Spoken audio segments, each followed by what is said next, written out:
অন্তত 8 জন উপদেষ্টার আমি তথ্য প্রমাণ দিয়ে বুঝিয়ে দিতে পারবো। আমার সচিব আছেন 2 জন, যে তারা সীমাহীন দুর্নীতির সঙ্গে জড়িত।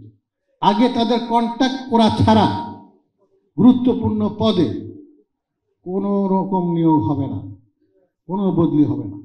আমার কিছু প্রমাণ আছে, কথা বলে মিউটেশন করার জন্য 30 লক্ষ টাকা ঘুষ দাবি করেছে। এবং আমাকে বলা হয়েছে আপনি এর বিচার করুন, নাহলে অফিসারকে আমি গুলশানের লেকের বস্তা বন্দি করে গুলশানের লেকে ফেলে দেব। Language, this kind of language. আর একজন আমার হলো নির্বাহী অফিসার, ঢাকার আশেপাশে চাকরি করে,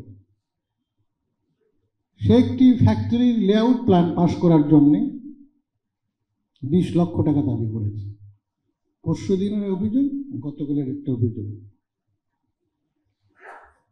আমরা কিভাবে মানুষকে জবাবদিহি করব? আমরা কিভাবে মুখ দেখাবো? সবকিছুর একটা সীমা থাকা দরকার। গর্ব করে বলছি যে সরকার আজকে যারা চালাচ্ছেন, জেসিবি ব্রোকার্স, গুরুত্বপূর্ণ 7টি পদে আমার ঘনিষ্ঠ বন্ধু এবং আমার ব্যাচমেট বসে আছেন, এবং সবাই এসে আমাকে বলে যে স্যার আপনার বন্ধুকে বলে দিলেই তো আমার কাজটা হয়।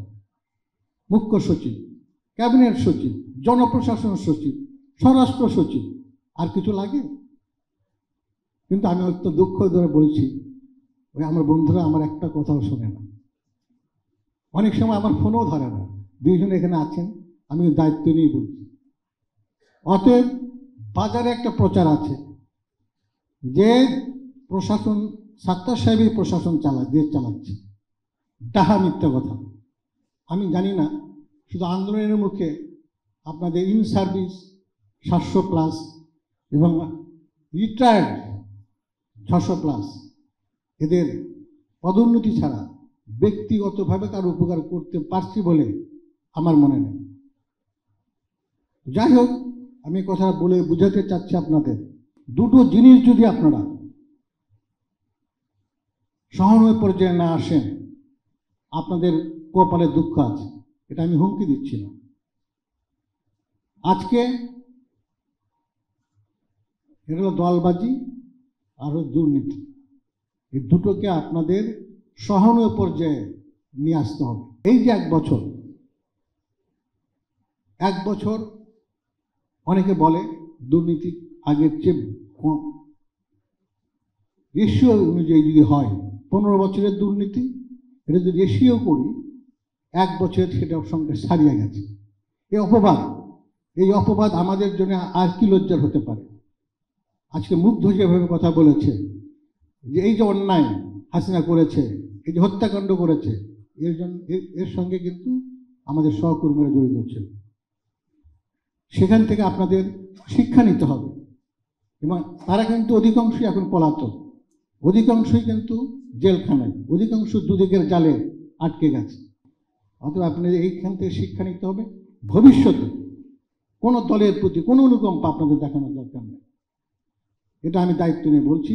এবং আমি যে দলের চাকরি করি তাদেরও একটি স্পষ্ট নির্দেশনা যে অফিসাররা দলবাজি করুক, এইটা বিএনপি চায় না। এটা আপনার প্রমাণ করতে আমি যত সহকর্মীর কাছে আমার যোগাযোগ হয়েছে, আমি প্রত্যেককে বলেছি দলীয় কোনো সুপারিশ যদি আপনারা রাখেন, আপনারা সে কৈফিয়ত আপনাদের দিতে হবে। কোনো দলীয় তদবির আপনারা রাখবেন না। এটা আমার কথা না, আমাদের হাইকমান্ডের কথা। কিন্তু আমাদের চরিত্র হলো এই, অনেক অফিসার তাদের কাছে একটা তদবির নিয়ে যায়, সেই অফিসার শিখিয়ে দেয় যে ভাই যান একটু সাত্তার সাহেবের দিয়ে তদবির করা। What is this?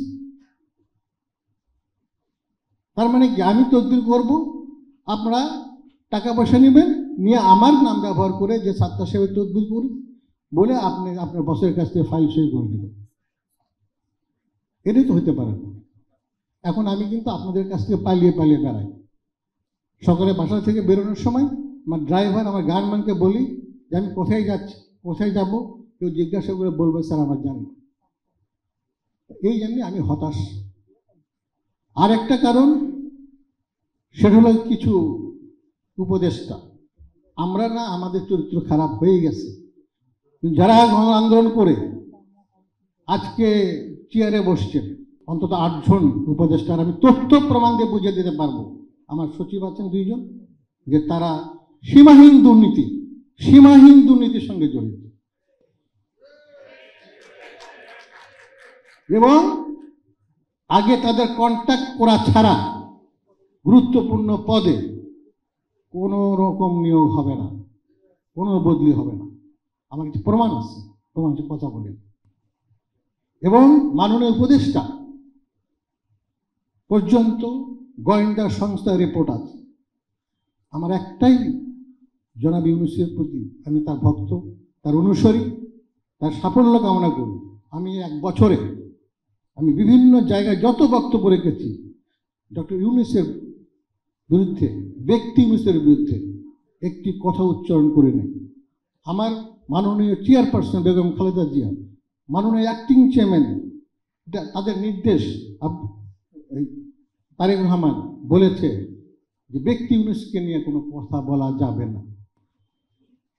কিন্তু আমার কষ্ট, যেগুলো উপদেষ্টাদের দুর্নীতির প্রমাণ হয়েছে, যে উপদেষ্টার পিওর অ্যাকাউন্টে 400 কোটি টাকা পাওয়া গিয়েছে, যে উপদেষ্টার এপিএস এর অ্যাকাউন্টে 200 টাকা পাওয়া গিয়েছে, 200 কোটি, তাদের বিরুদ্ধে কেন ব্যবস্থা নেওয়া হলো না? এটা আমার একটি কষ্টের কথা আজকে আপনাদের কাছে জানালাম। এটা না ব্যর্থ। আরেকটা অপবাদ আছে, এই সরকার বিদেশি সরকার, বৈদেশিক সরকার, এই সরকার এনজিও সরকার, এই সরকার গ্রামীণ সরকার, ব্যাংক সরকার, এই সরকার চিটাগাং সমিতির সরকার। আমরা ডক্টর মোহাম্মদ ইউনূসের কাছে এটা আশা করি না। স্বাস্থ্য উপদেষ্টা নূরজাহান বেগম, হুইস স্বাস্থ্য মন্ত্রণালয়ের মতো একটা মন্ত্রণালয় বেগম নূরজাহান চালাতে পারে? যা হওয়াটাই হচ্ছে। আজকাল স্থানীয় সরকার বলেন, যুবক্রিয়া বলে, এত 2টা বড় প্রতিষ্ঠান একজন অনভিজ্ঞ মানুষকে দিয়ে বসানো আসা হয়েছে। কি হচ্ছে সেখানে? এটা ডক্টর মোহাম্মদ ইউনূস জানেন, কিন্তু কোনো ব্যবস্থা নেওয়া হচ্ছে না। আমার বক্তব্য হলো, হতাশার কথাটা আমি বললাম এই জন্য, এখান থেকে আমাদের শিক্ষা নিতে হবে। আপনাদের কাছে করজোড়ে অনুরোধ, আপনারা নিজেদের তৈরি করুন, নাহলে বিপদ আছে। আর সুখের কথা হলো, 1 বছরে এই সরকার অন্যান্য ক্ষেত্রে যা করেছে অনেক অনেক প্রশংসনীয়তা দাবি রাখে। অর্থনীতি ঘুরে দাঁড়িয়েছে, সব ক্ষেত্রে অর্থনীতির শৃঙ্খলা, ব্যাংক থেকে শুরু করে সব শৃঙ্খলা ফিরে এসেছে। আজকে ফ্যাসিস্টদের দুর্নীতি বিচার শুরু হয়েছে এবং দ্রুত গতিতেই বিচার হচ্ছে। পদোন্নতি প্রক্রিয়াও আলহামদুলিল্লাহ ভালোভাবেই চলছে। জুলাই ঘোষণাপত্র ঘোষণা করা হয়েছে, জুলাই সনদের স্বাক্ষর খুব কাছে আসছে এবং অল্প কয়েকদিনের মধ্যে হবে। সর্বশেষে গোটা দেশে মানুষের মধ্যে, জাতির কাছে স্বস্তির যে বার্তা, সেটা হলো নির্বাচন। ডক্টর মোহাম্মদ ইউনূস, আমি সাধুবাদ জানাই, তাকে অভিনন্দন জানাই, কৃতজ্ঞতা জানাই। উনি একটা নির্বাচনের সুনির্দিষ্ট রোডম্যাপ ঘোষণা করেছেন।